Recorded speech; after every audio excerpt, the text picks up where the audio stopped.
नमस्कार दोस्तों, कैसे हैं आप सब। आप सभी का स्वागत है आपके अपने YouTube चैनल माँ जानकी क्लासेस में। तो फ्रेंड्स, मैं आज आपके समक्ष उपस्थित हूँ बिहार के राजनीतिक गतिविधियां जो उथल पुथल चल रही थी कुछ दिनों से, उसके विषय में कुछ संवैधानिक टर्म बात करने के लिए, कुछ संवैधानिक पेच जो फंस रहे थे। काफी पत्रकार महोदय बार बार इसके विषय में चर्चा कर रहे थे, तो मुझे लगा कि इस विषय के बारे में चंद मिनटों का वीडियो बताना चाहिए ताकि हमारे बच्चे अच्छे से जो है इसके बारे में जान पाए।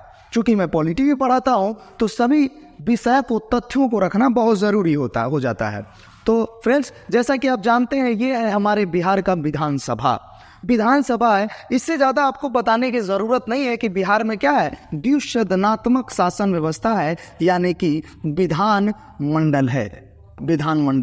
और विधानमंडल में दो सदन होते हैं। एक होते हैं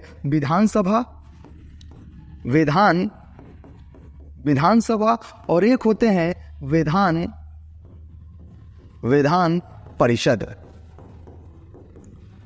परिषद। ठीक है, जिसमें सबसे अपर हाउस विधान परिषद होता है और लोअर हाउस विधानसभा होता है। ये सब आप लोग जानते हैं। अब बिहार में जो राजनीतिक उथल पुथल चल रही थी उसके संदर्भ में हम लोग बात करेंगे। आप लोग सभी जानते हैं कि कुछ दिन पहले नीतीश कुमार जी ने बिहार के मुख्यमंत्री पद से अचानक इस्तीफा दे दिया। और इस्तीफा देने का कारण सिर्फ इतना बताया कि हम जहां थे वहां हम व्याकुल हो रहे थे। तो ये तो राजनीतिक बातें हैं, मैं उस पर विशेष रूप से चर्चा नहीं करूंगा, लेकिन इतना जरूर कहूंगा कि नीतीश कुमार जी, माननीय मुख्यमंत्री जी, मैं आपसे बस इतना पूछना चाहता हूं कि आपने 5 साल यानी एक कार्यकाल में 3 बार इस्तीफा दिया और 3 बार आपने शपथ लिया। इससे आपका तो कुछ नहीं बिगड़ा, लेकिन इस बिहार के युवाओं का भविष्य गर्त में जा रहा है। जो सरकार की कल्याणकारी योजनाएं हैं, जब पता लगता है कि चलिए जमीन पर अब कल्याणकारी योजना उतर रही है, बिहार की कल्याणकारी योजनाओं का गरीबों को, युवाओं को फायदा मिलेगा, तभी जाकर के आप क्या करते हैं, तो सत्ता पलट देते हैं, इस्तीफा दे देते हैं।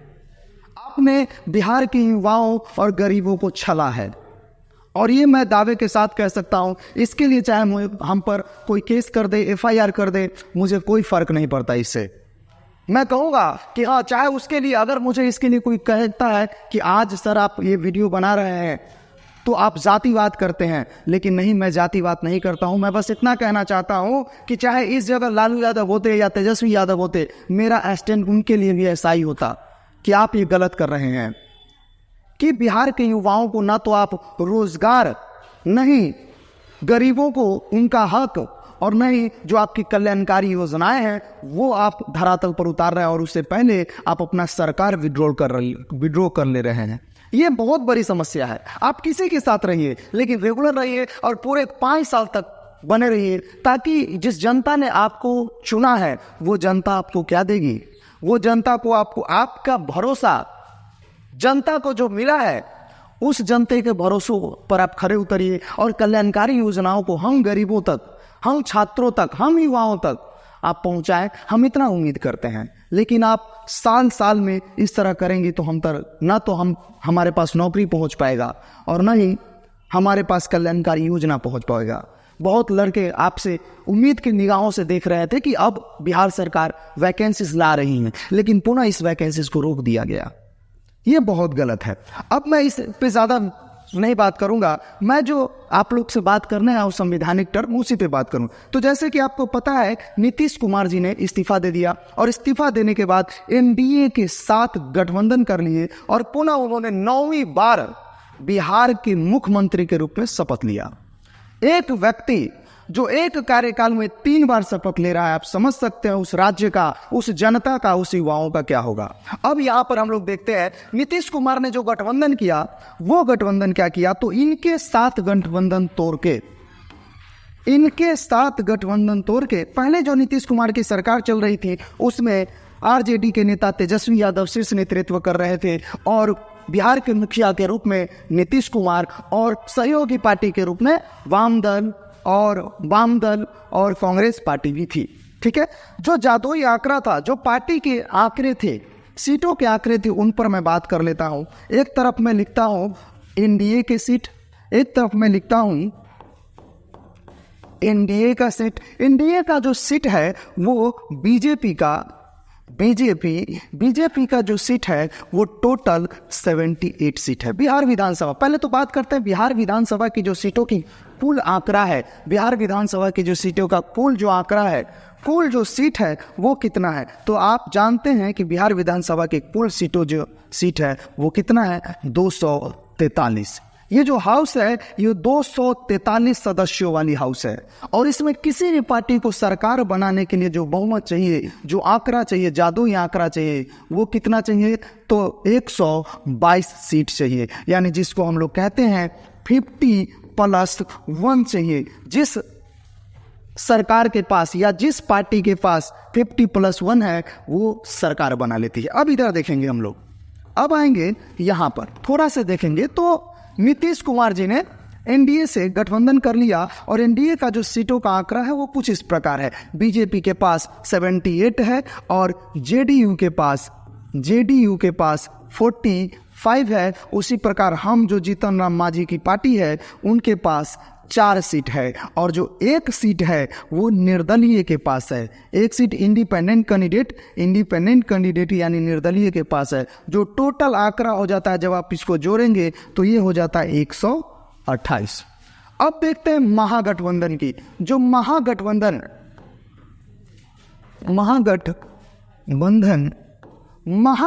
का जो सीट का शेयरिंग है वो है आरजेडी का जो सीटों का आंकड़ा है वो है 79। ठीक है। हाँ, इसमें जो है कांग्रेस की जो है कांग्रेस का है वो है 19। ठीक है। जो वाम दल है उनका है M+CPL, इनका जो है 12 और एक और जो पार्टी है उसका है 4 और इनके साथ एक AIM का भी जो साथ में दिया था, AIM जो था उनका 1। टोटल जो सदस्यों का आंकड़ा हो जाता है इनका हो जाता है 115। कितना हो जाता है, 115। तो जैसे कि आपको पता है बहुमत पूर्ण रूप से नीतीश कुमार जी के पास है और नीतीश कुमार जी ने फ्लोर टेस्ट के लिए राज्यपाल ने कहा और फ्लोर टेस्ट के लिए बुलाया गया, यानी कि 12 तारीख को फ्लोर टेस्ट, यानी कि आज ही के दिन नीतीश कुमार जी का फ्लोर टेस्ट था। और फ्लोर टेस्ट से पहले जो नियमावली था उस नियमावली सूची में विधानसभा के अध्यक्ष के विरुद्ध अविश्वास प्रस्ताव लाया गया। तो विधानसभा के अध्यक्ष कौन है, तो विधानसभा के जो अध्यक्ष हैं वो है अवध बिहारी चौधरी जी। इनका नाम है अवध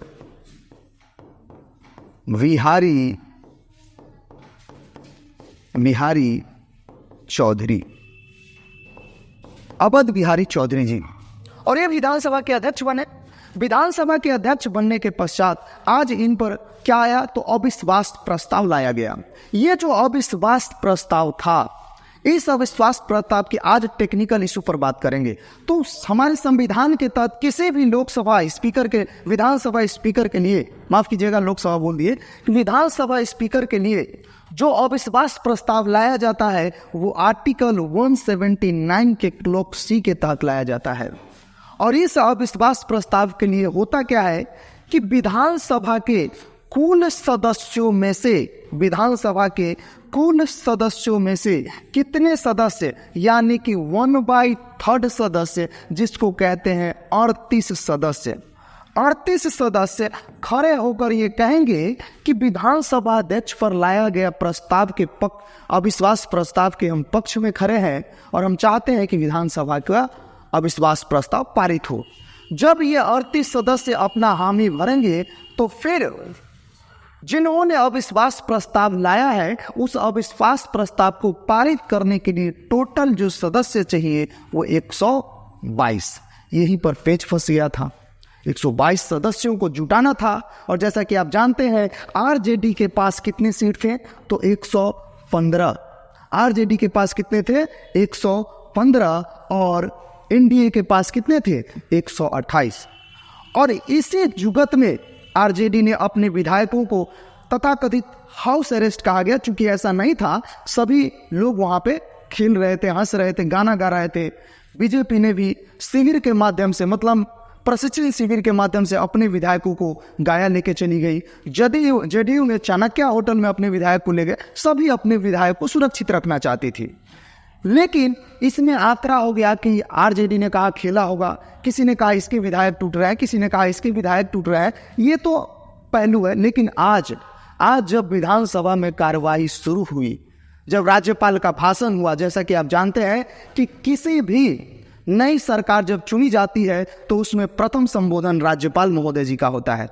और अध्यक्ष महोदय जो अभी मैंने दिखाया आपको, जो अवध बिहारी चौधरी अपने पद पर आसीन हुए और उन्होंने आज की कार्यसूची पढ़ी और उन्होंने बताया कि आज सबसे पहले ये 11वां सत्र है बिहार का 11वां सत्र जो बुलाया गया है, और इसमें इस सरकार की प्रथम सत्र है, समझ लीजिएगा। और इसमें टोटल इस सत्र में कितने बैठक होंगे, तो इस सत्र में टोटल 11 बैठकें होंगी, क्योंकि इसी सत्र में बजट भी प्रस्तुत होगा। इसी सत्र में बजट भी प्रस्तुत होगा, ये याद रखिएगा। और इस बजट में बिहार में कितने बैठकें होंगी इस सत्र में, तो 11 बैठकें होंगी।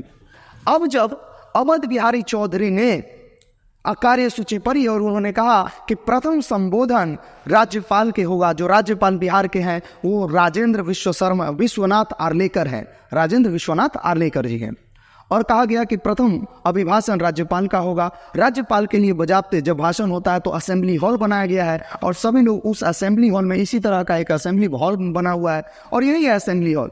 और इसी असेंबली हॉल में जा करके ये देखिए, यहाँ पर राज्यपाल भाषण देते हैं और ये असेंबली हॉल है, इसमें लोग बैठ करके राज्यपाल के संबोधन को बड़े ध्यान से सुनते हैं। राज्यपाल का संबोधन क्या होता है? राज्यपाल के संबोधन एक तरह से सरकार के द्वारा किए गए कार्यों का ही बखान किया जाता है राज्यपाल के माध्यम से, कि सरकार ने ये काम किए। ये होता है राज्यपाल का संबोधन। राज्यपाल के संबोधन के बाद विधानसभा में स्पीकर के खिलाफ अविश्वास प्रस्ताव लाना था। अविश्वास प्रस्ताव को पेश किया था बीजेपी के विधायकों ने, और बीजेपी के विधायकों ने जब पेश किया तो स्वयं जो विधानसभा के अध्यक्ष हैं अवध बिहारी चौधरी जी ने, इन्होंने कहा कि अध्यक्ष के विरुद्ध यानी मेरे विरुद्ध अविश्वास प्रस्ताव लाया गया है और ये विधि सम्मत है, ये संविधान सम्मत है और मैं इसका सम्मान करता हूं और इसे संविधान के तहत प्रक्रियाबद्ध चलाया जाएगा। बहुत अच्छी बात थी। और कहा गया कि अब मैं इसे आग्रह करता हूं कि आगे की कार्रवाई चालू हो और मैं अब अपने पद से, मैं अपने सिंहासन से उठ चुकी। आप जानते हैं कि जिनके विरुद्ध अविश्वास प्रस्ताव आता है वो व्यक्ति कभी भी सदन का संचालन नहीं करता है। यानी कि अगर अध्यक्ष महोदय के विरुद्ध आ रहा है तो अध्यक्ष महोदय सदन का संचालन नहीं करेंगे, उपाध्यक्ष महोदय करेंगे। ये हट गए वहां से और ये अपने आसीन से हट के उठ करके चले जा करके आरजेडी खेमे में बैठ गया। चूंकि ये आरजेडी के विधायक हैं, ये आरजेडी पक्ष के नेता हैं, ठीक है। और तब आए कौन? तो उपाध्यक्ष महोदय आए, आसीन पर बैठे। उन्होंने कहा कि अध्यक्ष महोदय के विरुद्ध जो अविश्वास प्रस्ताव आया है मैं इसे रखता हूं। इनके पक्ष में कितने व्यक्ति खड़े हैं जो चाहते हैं इस पर विचार हो या इस पर बात हो?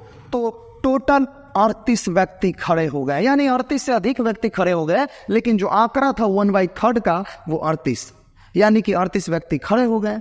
खड़े होने के पश्चात अब इस पर चुनावी प्रक्रिया थी कि अब इस पर वोटिंग प्रक्रिया होनी थी।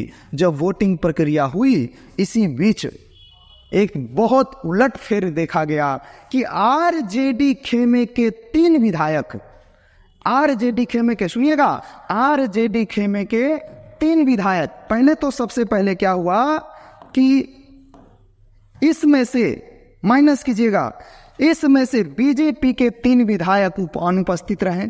3 विधायक अनुपस्थित रहे बीजेपी के, यानी 3 विधायक नहीं आए, विधानसभा में आए ही नहीं। फिर जदयू के 3 विधायक अनुपस्थित रहे, जदयू के भी 3 विधायक अनुपस्थित रहे। अगर 128 में से माइनस कर दीजिए 6 तो हो गए 122। फिर भी नीतीश कुमार जी को बहुमत था, कोई जरूरत नहीं थी टूट फूट करने की, कोई जरूरत नहीं थी किसी को अपने पाले में लाने की। लेकिन आरजेडी के फिर भी 3 विधायक टूट गए और जो बातें चल रही थी कि जदयू में टूट होगा, बीजेपी में टूट होगा, ये उनमें ना टूटा कर किसमें, तो आरजेडी में टूट हो गई और आरजेडी के 3 विधायक माइनस हो गए। और वो 3 विधायक कौन कौन थे मैं आपको बताना चाहता हूं। वो जो 3 विधायक थे वो थे नीलम देवी, एक थे नीलम देवी जो अनंत सिंह की पत्नी है, एक थी नीलम देवी जो मोकामा से विधायक है, अनंत सिंह की पत्नी है, और एक चेतन आनंद जो मोहन आनंद के पुत्र हैं,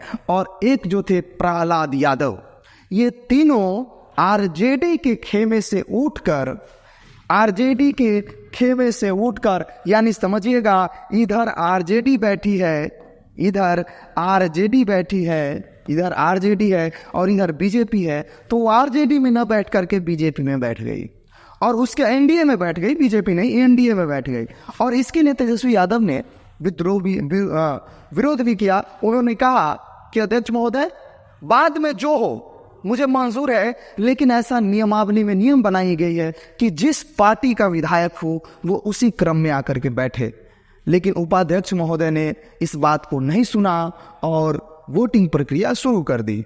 वोटिंग प्रक्रिया शुरू करने के पश्चात जो तीनों विधायक थे वो एनडीए के पक्ष में अपना मतदान दिए और इसके पास जो टोटल जो अविश्वास प्रस्ताव पारित हुआ अध्यक्ष महोदय के विरुद्ध, वो पक्ष में जो वोट पड़े वो पड़ा 125, यानी कि एनडीए पक्ष में जो वोट पड़ा वो पड़ा 125, ठीक है, यानी 128 था। 128 में से 6 तो चले गए तो 122 और 122 में से 3 आरजेडी से आ गए तो 122 और 3 कितने हो गए 125।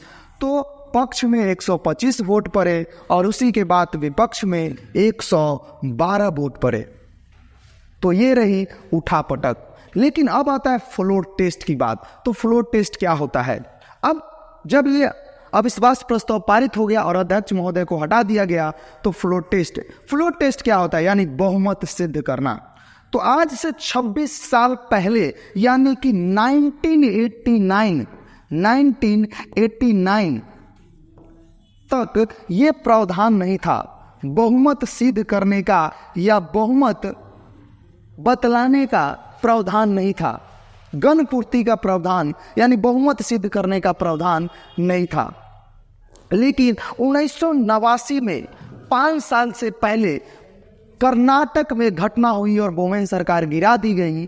तब जाके 1994 में बाबू सुप्रीम कोर्ट ने यह आदेश दिया कि अब किसी भी सरकार को अगर गिराया जाएगा तो वो फ्लोर टेस्ट के माध्यम से गिराया जाएगा और किसी भी सरकार को अगर अपना इस्तीफा देकर के अपनी सरकार बनानी है तो उसको विधानसभा में बहुमत सिद्ध करना पड़ेगा, यानी बहुमत परीक्षण करना पड़ेगा, बहुमत परीक्षण से गुजरना पड़ेगा और जिस पार्टी को बहुमत हासिल होगा वही पार्टी सत्ता में रहेगी। ये सुप्रीम कोर्ट ने दिया।